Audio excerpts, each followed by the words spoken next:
तारा, तुम खुश हो तो फिर ये और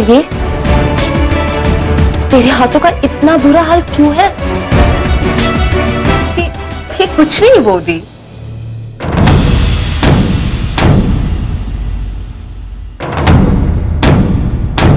नजरें क्यों चुरा रही हो तारा? मेरी तरफ देखो, अपनी बाउदी की तरफ देखो। तुम मुझे अपनी दोस्त मानती हो ना? बताओ ये सब क्या है?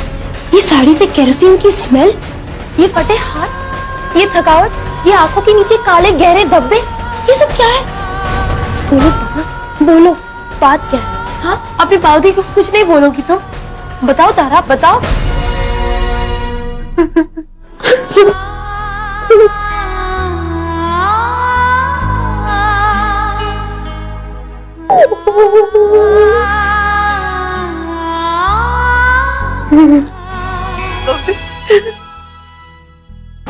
मुझे तो साड़ी पहनने की आदत ही नहीं है। ये तो तेरा ससुराल है ना, और ससुराल में बहुओं को बहुओं की तरह ही रहना होता है। ये रहा स्टोव, चुपचाप इसमें तेल डाल और खाना बना। मैंने खाना बनाया था, पर वो अपने बेटे के लिए। अब किसी को खाना खाना है तो खुद बनाए और खुद खाए। आज तेरी बीवी का बहुत बात है, पर लाई क्या है वो अपने साथ जो हम यहाँ इतना खर्चा करें? बोल देना उसके मायके वाले को, कोई भी नहीं चाहिए मुझे यहाँ।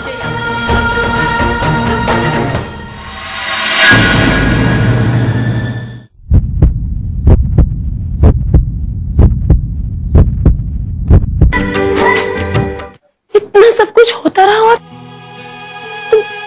तुमने हमें बताया भी नहीं।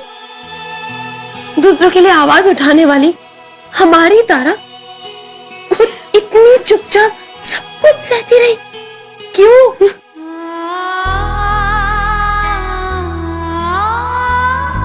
क्योंकि बोती अब वह शादीशुदा, और जब तक शादी नहीं हुई थी तब तक नहीं समझती थी कि शादी के बाद औरतें इतनी कमजोर क्यों हो जाती हैं।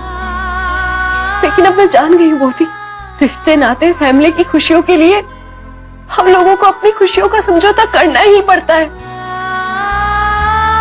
आपने भी किया था ना बोती, अपनों की खुशियों के लिए कभी अपने मायके वालों को एहसास तक नहीं होने दिया कि आप इस शादी से खुश नहीं हैं। नहीं, तुम्हारी ये सोच बिल्कुल गलत है। मुझे कभी अपनी शादी और उनसे कोई शिकायत नहीं रही। ये सच जरूर है, इस घर के लोगों को अपनाने में मुझे वक्त लगा, लेकिन यहाँ किसी ने मुझे तकलीफ दी हो ऐसा कभी नहीं हुआ। और तुम्हें तकलीफ हो रही है, ऐसा हो रहा है तुम्हारे साथ तारा। क्या फर्क पड़ता है बोती, वक्त के साथ दिल कैसे जीता जाता है ये आपने मुझे सिखाया, और मैं अपनी सास का दिल जीतना चाहती हूँ बोती। और मुझे पूरा यकीन है कि एक ना एक दिन वो मुझे अपना लेंगी। तारा, तुम तब तक ऐसे ही सैक्रिफाइस करती रहोगी? तारा, तुम्हारे अंदर एक नन्ही सी जान पल रही है। तुम्हारा ऐसे परेशान होना तुम्हें अंदाजा भी है कि अपने बच्चे पर क्या असर डालेगा ये? नहीं, मैं अभी जाके अभिजीत जी से बात कर लूंगी। नहीं, आप किसी से कुछ नहीं कहेंगी, किसी से भी नहीं। ऐसी बातों से मेरे और अभिजीत के बीच में दूरी आ जाएंगी बोती। मैं आपके आगे हाथ जोड़ती हूँ, आप दादा पिशी माँ किसी से कुछ मत कहिएगा, मेरा घर टूट जाएगा बोती।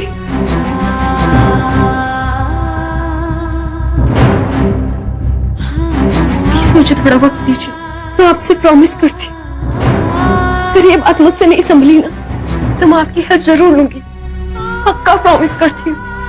लेकिन तब तक आप ये बात किसी से मत कहिएगा, प्लीज मोदी, आपको मेरी कसम।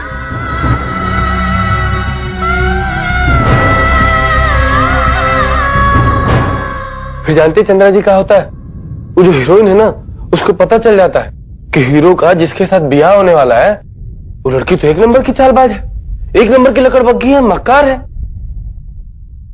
वो लड़की तो हीरो का बहुत बुरा चाहती है पर नहीं बता पाती।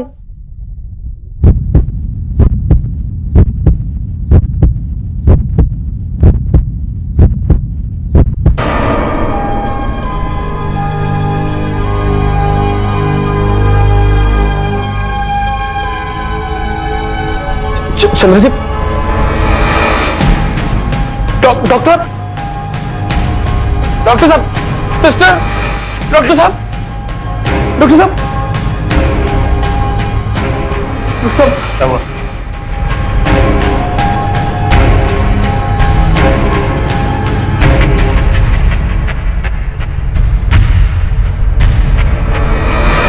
अगर हमारी चंद्रा जी को कुछ हो गया ना, आपके हॉस्पिटल का ईंट से ईंट बजा देंगे। नर्स, इनको बाहर लेके जाओ प्लीज। देखिए आप बाहर चलिए प्लीज। डॉक्टर साहब सुन रहे हैं ना, हम क्या कर रहे हैं? ना प्लीज।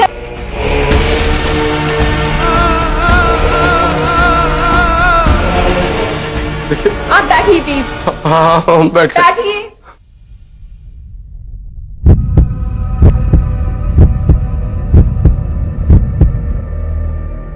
हे भोलेनाथ, आप तो मृत्युंजय हो, प्रभु कोई चमत्कार कर दो, हमारी चंद्रा जी को जिंदा कर दो, नहीं तो हम बता रहे हैं हम मर जाएंगे।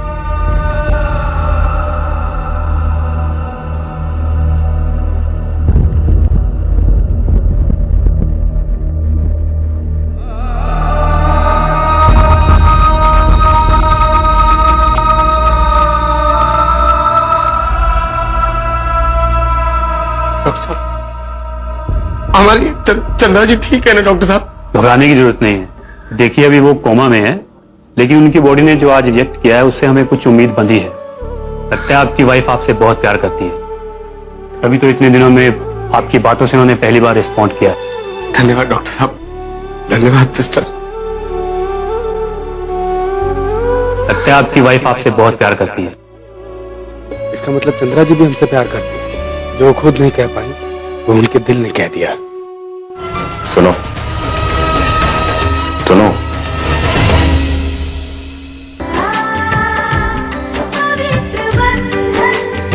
और तुम्हारा कॉलेज कैसा चल रहा है?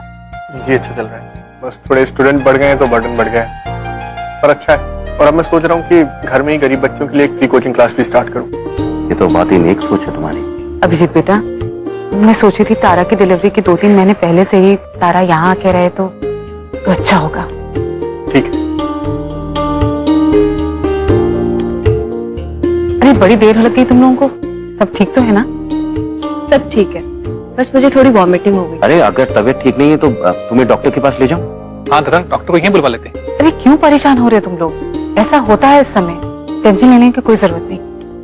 तारा, अभी तुम कुछ खा लोगी तो अच्छा होगा तुम्हारे लिए। वैसे भी ऐसी हालत में ना थोड़ी थोड़ी देर में कुछ ना कुछ खाते रहना चाहिए। हाँ पिशु, भूख तो थोड़ी लगी है मुझे। बहुत ही आज कुछ खट्टा मीठा नहीं, डिफरेंट चाहिए मुझे। बना लाती हूँ।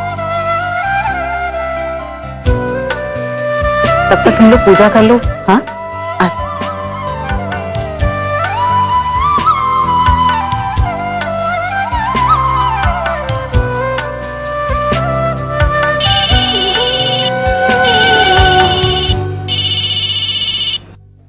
हेलो,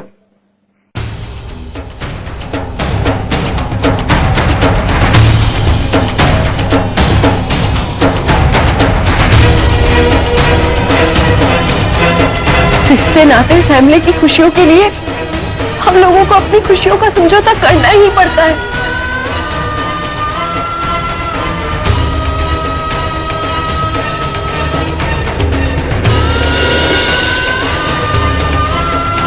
सुनो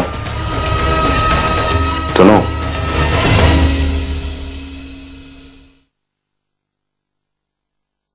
आप? कोई परेशानी है तुम्हें? नहीं, आपको कुछ चाहिए था?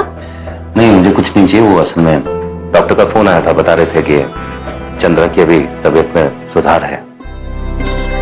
अगर तुम उससे जाकर मिलकर आना चाहती हो तो जाओ, मिला उससे।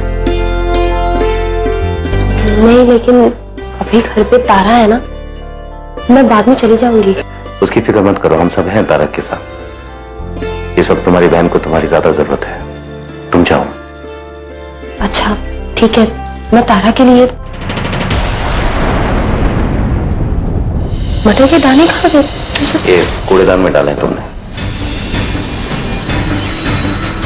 देखो कोई बात तो है, अगर कोई परेशानी है तो बता सकती हो। नहीं, कोई बात नहीं है, मैं चंदा दी से मिल के आती हूँ। ठीक है। चंद्रा दी से मिलने से पहले मुझे तारा की सास से मिलना होगा, और ये काम मुझे तारा और अभिजीत के घर पहुंचने से पहले ही करना होगा। आपने साड़ी क्यों चेंज कर ली? आप कहाँ जा रही हैं? सिटी हॉस्पिटल जाना है, डॉक्टर ने बुलाया है। दी के बारे में उन्हें कुछ बात करनी है। और हमारी तारा रोज रोज थोड़ी ना आती है, क्यों बे शिवा? नहीं जाने दो इसे, इसका जाना जरूरी है।